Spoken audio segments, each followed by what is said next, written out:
All right, welcome back, folks, to Dirty Boots Capital. Today we have Savannah Arroyo with us. She is an absolute rock star doing rock star things. And so I'm excited to have Savannah here to share with us her journey, her path. She's a nurse. She's a real estate investor. She's starting her own business. She's all over social media, understanding the importance of social media for all of us today and all that we do. So Savannah, welcome to Dirty Boots Capital. Wow, that was quite the intro. Thank you so much. I'm excited to dive into all this great stuff with you. Yeah, so I'm like super curious. So you went to school and you went to be a nurse, correct? Yep. Yep. Okay. How long have you been doing that? 8 or 9 years. Yeah, I went out of high school really knowing that I wanted to be a nurse. So right when I got into college, I started working towards that nursing degree.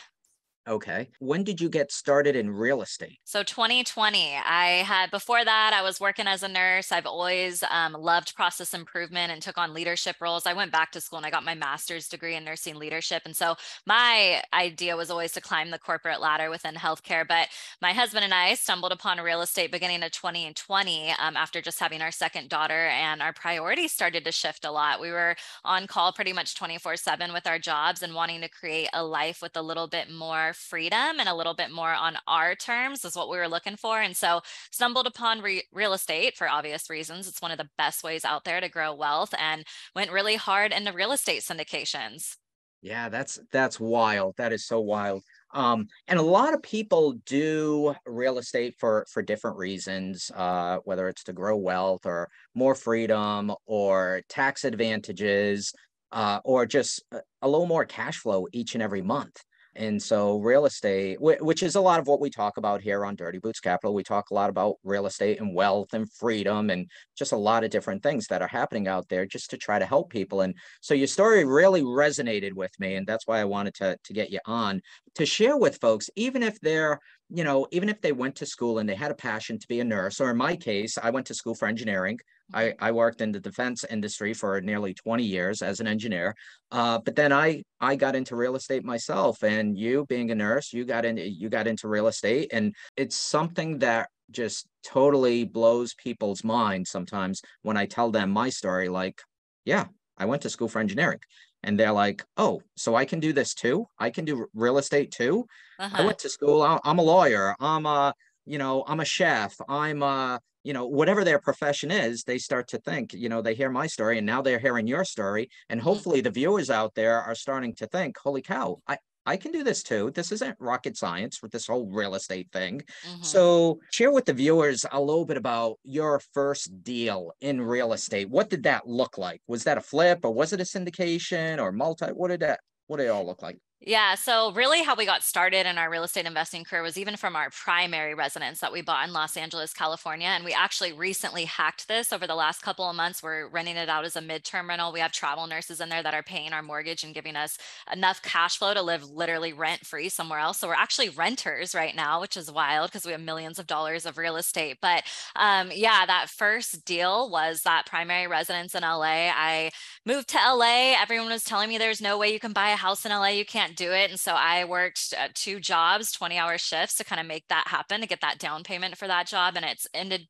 up paying off tremendously in our lives. But got that real estate property. And within a couple of years, it appreciated over $100,000. And conveniently, at the time we were learning about real estate investing, and we were like full force on it. Like, this is it. This is our ticket out of, the W-2 grind. And we didn't have any money to start. We're like, man, we're young 20s. Like, where are we going to get this money? And so for us, it took talking to people and getting in this space, listening to podcasts, and we realized we could tap into the equity in that primary residence. I literally didn't even know what home equity or second mortgage was at this time, but you can tap into that equity in your home, take it out on a loan, and use it to buy other cash flowing real estate. And so that's what we started doing. We took out $100,000 loan, bought two build to rent projects over in Atlanta, Georgia. Within a couple of years, those appreciated over $100,000. We sold those off and bought into more deals. But we've really leveraged debt a lot in our lives to put it towards real estate. Now it's growing at a more rapid rate, and it's allowing us to offset our W-2. And it just amazes me that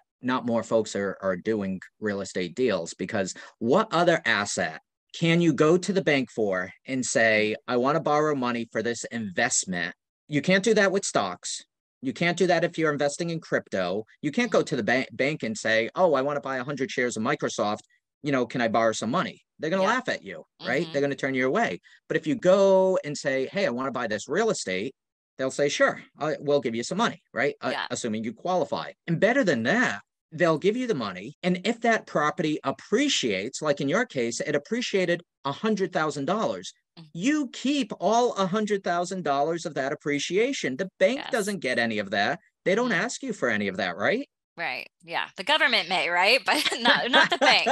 Yeah, that's for we sure. we have other strategies for that. Exactly. Yes. No, but it is honestly like not even knowing that you could do that stuff. I mean, you're never taught that in school. I mean, I didn't learn that in nursing school. I wasn't even necessarily hanging out with other people that were doing that type of stuff. I mean, my friends were partying. And so for me, it was kind of changing that network, listening to that information, educating myself so that we could go out and make more informed decisions and learning how money works and how you can leverage it to build wealth. I mean, that's the real game. It really is. And, I love how you bring up, podcasts and just listening to, YouTube videos or whatever it is. We have in this country such a plethora of information, of free education. And sometimes we don't appreciate that perspective of what we actually have here. I was just chatting not too long ago with a couple from Holland, Mm, and they came across my book. They found me on social media. They connected with me. Our stories really resonated with how we got started and what we do. And so we had this Zoom call and we're talking about things. And they're like, Tony, you guys in the States, you're so lucky because in the States, we're so freely talking about our financials. mhm. Whereas overseas in Europe, they don't share financial information as freely as we do. Like you and I can talk about, like just here, you said your property appreciated $100,000. Hmm. Over there, they don't talk about property appreciation. That's seen as being, I Taboo. don't, yeah, it's very Hmm. taboo. It's like, oh, that's not right for me to talk about money. I shouldn't talk about how I can help people get into real estate because that's seen as maybe something nefarious or something. But here in this country, we actually have conferences where we Yeah. talk about money and Hmm. making more money and how to make more money and how to use other people's money to make more money. Hmm. And so we have such a great network, and a lot of it is free. Hmm. Yeah. So, what are some of the beside Dirty Boots Capital? What are some other YouTube channels you like to watch? I mean, definitely bigger pockets, right? It's one of the big ones out there. Michael Blanc and his community has definitely been a big pivot in our multifamily space for sure. There's a lot of good people out there, even with the different strategies, right? You could get into short-term rentals and who's big in the multifamily space, but bigger pockets really does a great job of covering it all. That was my main binge when I was learning about real estate investing, and something that you mentioned earlier in this recording is the storytelling of it, right? It's so powerful. And for me, that's why I make it a point to still hope be on podcasts and share my story, because it was me listening to hundreds of stories from people and being like, oh, that mom did it, that woman did it, that nurse did it. Like people who I could resonate in their story made me think, okay, if these people are out there doing this, I can do this too. Absolutely. Yeah. And so thank you. Thank you for doing that. Because it is important to continuously remind folks this is not something where you have to go to school to Hmm. do. There's others that can help you do it.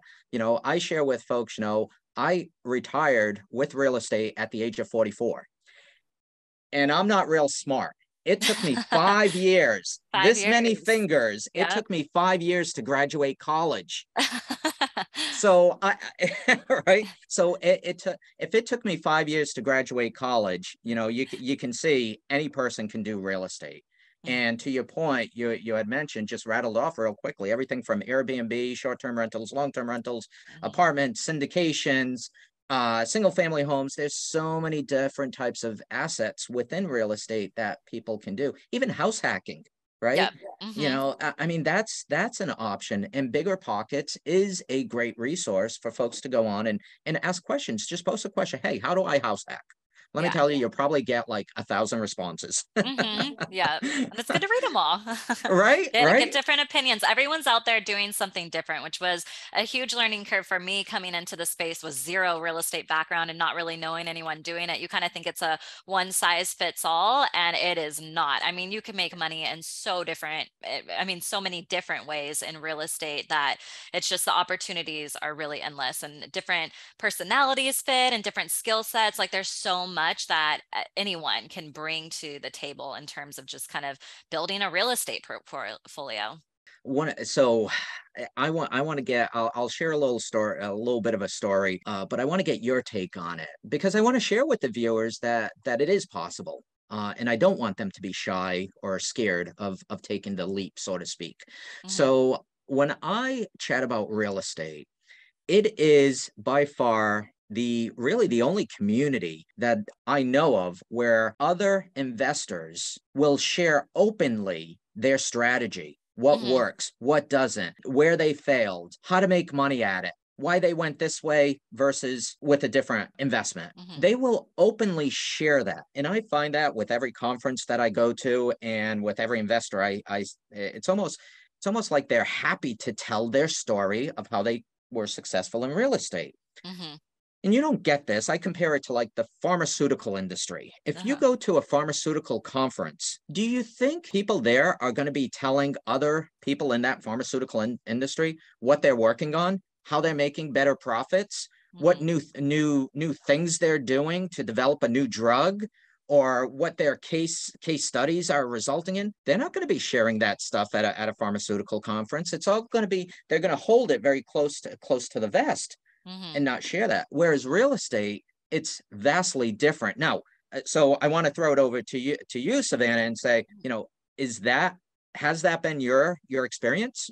Yeah, definitely, for sure. And submerging yourselves in those type of communities and going to those events. So that was something I definitely didn't do too much when I started out, just because my husband and I were doing it together and we were kind of tag teaming with each other and figuring it out ourselves. But once I really started going to networking events and different conferences and getting in different groups with real estate investors, like that's where the real learning starts. Like you can move so much further in your real estate investing career just by listening to where other people have messed up or encountered something difficult. And I mean that's really kind of the foundation of those communities, well, the good ones at least, right? The ones that are, I mean, Facebook groups, people are in there talking about different learning lessons, sharing resources. We have a huge Facebook group on it's healthcare professionals investing in real estate, and there's I mean, over 4,000 people in there just sharing all these tips and tricks and different things like that. So it is a really great community.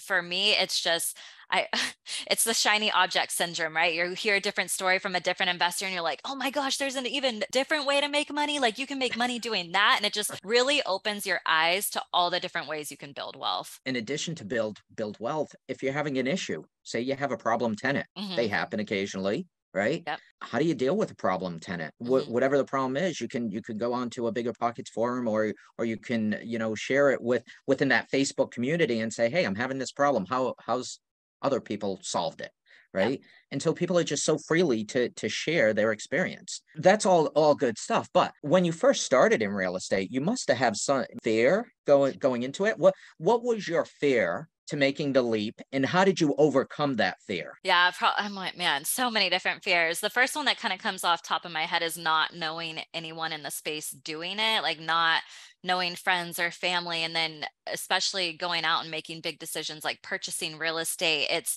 different if that's not what your network and your community is doing. It can be like, the imposter syndrome sets in, moving into any new space, you don't know kind of what it's like. And so that was definitely a big hurdle or a fear that I had coming into it of like, I'm a nurse. Like, are people going to be like, what are you doing here buying real estate type thing? You just don't even know. And now, obviously, having been in the community for a few years now, it's definitely not like that. There's so many different people out here doing it. But that was one of my major fears. And then definitely as I started raising capital for syndications and actually using other people's money to go out and buy real estate and earning people passive returns, which is what syndications are. That was very nerve wracking. the legalities of it, raising millions of dollars of other people's money.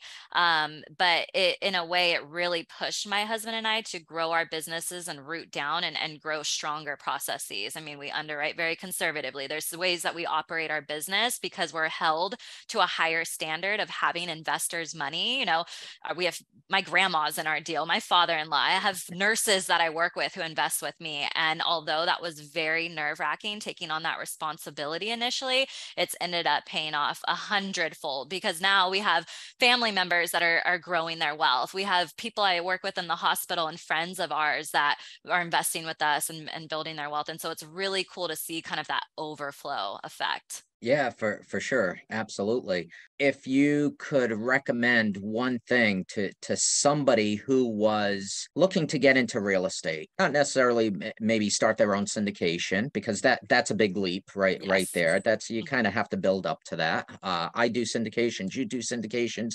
It takes a little bit. But for somebody who wants to get into real estate, what would be like the number one, two, or three things you would recommend to them to take action Mm-hmm. and make that leap? How can we help the viewers to take that leap and take action and do good for themselves? Yeah. Number one, I would say set goals. Setting goals has always been something I've done even since college.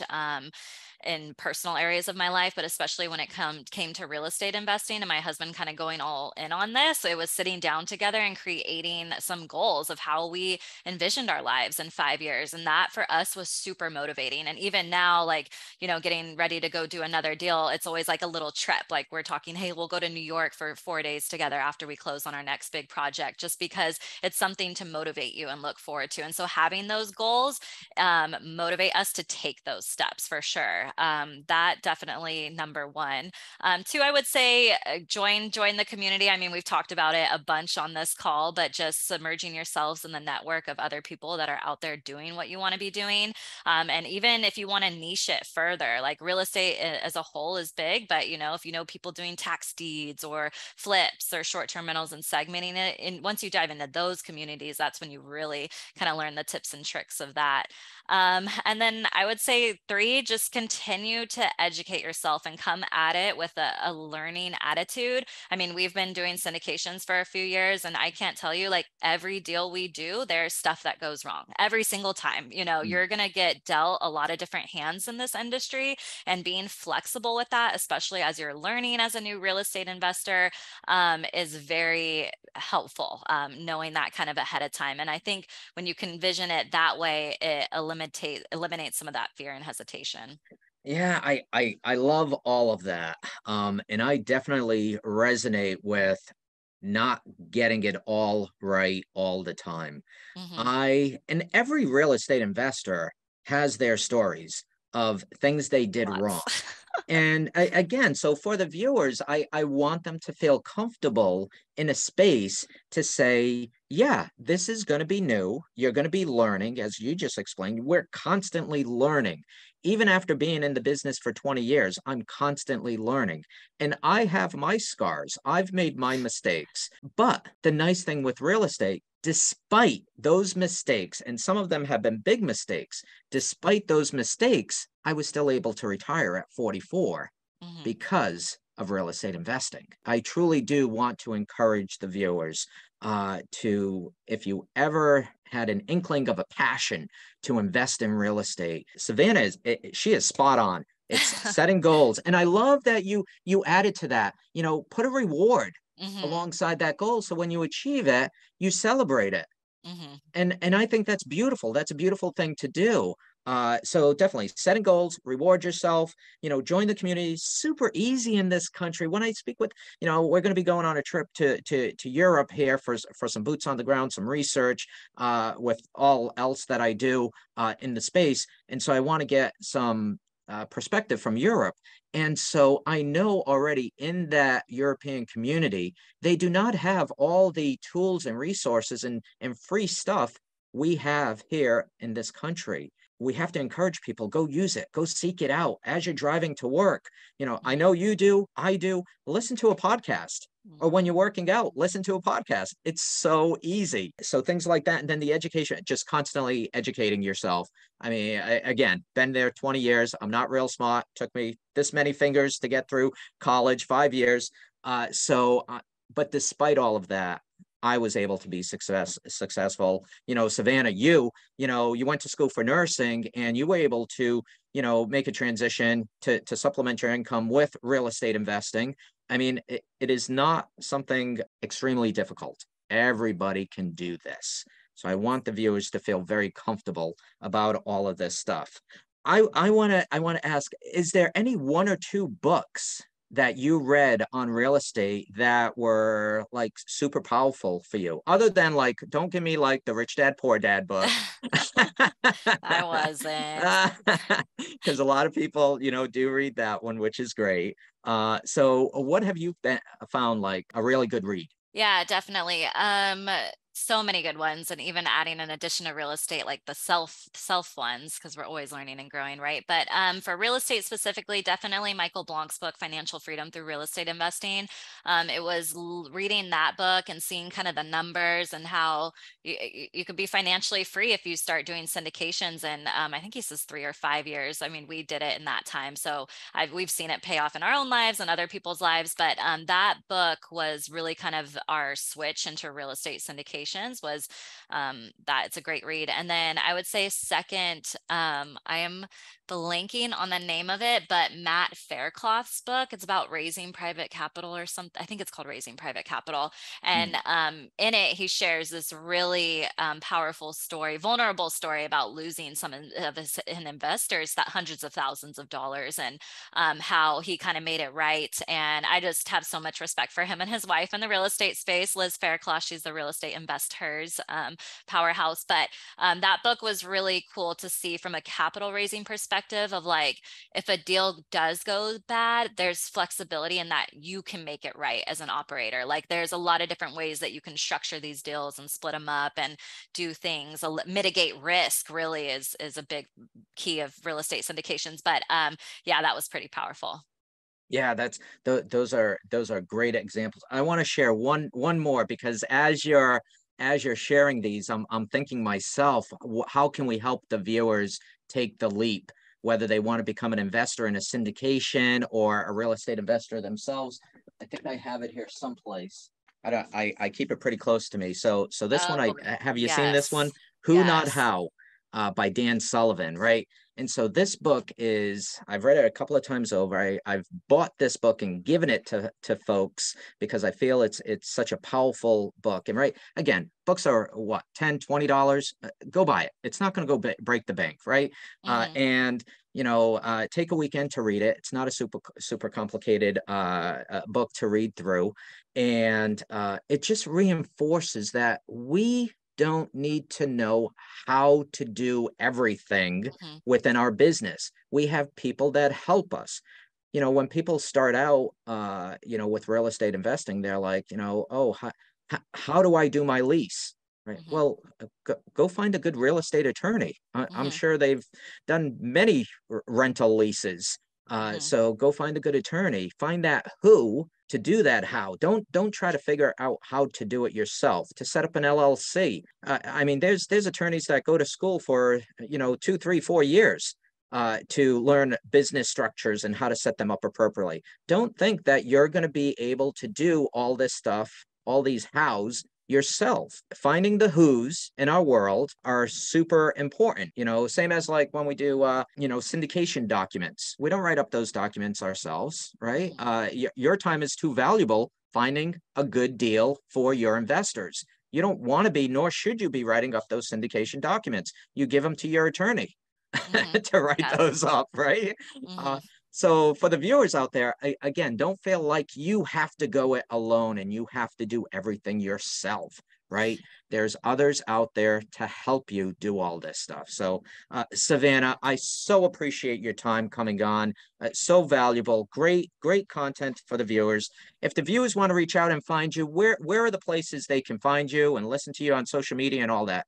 Yeah, Networth Nurse. You can pretty much find me on any social media account under the Networth Nurse or Networth Nurse. I'm on Facebook, Instagram, TikTok, YouTube, LinkedIn. I'm on all of them. My favorite's Instagram, so I'm on there pretty heavy. But love connecting with other real estate investors. Anyone interested in learning this information? I love it all. So please reach out if you're interested. Excellent. Thank you so much for your time, Savannah. Maybe in a few months we'll have you back, talk about maybe one of your recent deals and, just educate the masses that much more. So thank you so much for your time. Let's do it. Thank you for having me.